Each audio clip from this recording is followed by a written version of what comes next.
masqué derrière une fausse perception de la réalité. Pour connaître le nombre de malades, il y a deux façons de compter. D'un côté, les cas officiels, testés et donc déclarés, et de l'autre, les cas réels, des personnes contaminées et contagieuses, mais qui parfois n'ont même pas le moindre symptôme. En Chine, entre le 8 décembre et le 22 janvier, 444 cas sont officiellement recensés. Dans les semaines qui suivent, les malades affluent dans les hôpitaux chinois. Parmi eux, de nombreux cas sont diagnostiqués positifs. Les équipes chinoises leur demandent à quand remonte l'apparition des symptômes, et ils découvrent ainsi après coup, une estimation des cas réels sur cette même période. Environ 12 000, 27 fois plus que les cas officiels. Voilà l'avance que le virus a sur nous. Vous pensez que c'est spécifique à la Chine? Erreur. En France, il n'y a aucun dépistage systématique de l'ensemble de la population. Le nombre de cas réels est nécessairement considérablement supérieur aux cas officiellement dépistés. Ce n'est pas un complot, juste une réalité. Partant de là, à chacune de nos sorties, nous jouons le jeu du virus. Car le Covid-19 ne se propage pas tout seul. Il voyage avec nous, même sans symptômes, et se répand par nos interactions sociales.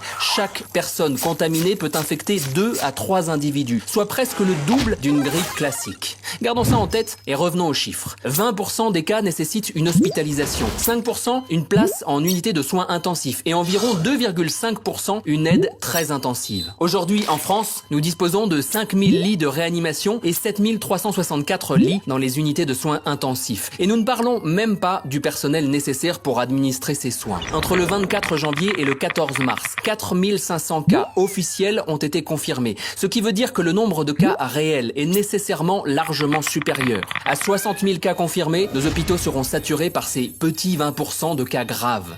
Concrètement, cela veut dire plus de lits disponibles et un dilemme terrible pour les personnels hospitaliers, devoir choisir qui soigner. Donc, qui maintenir en vie et qui laisser mourir.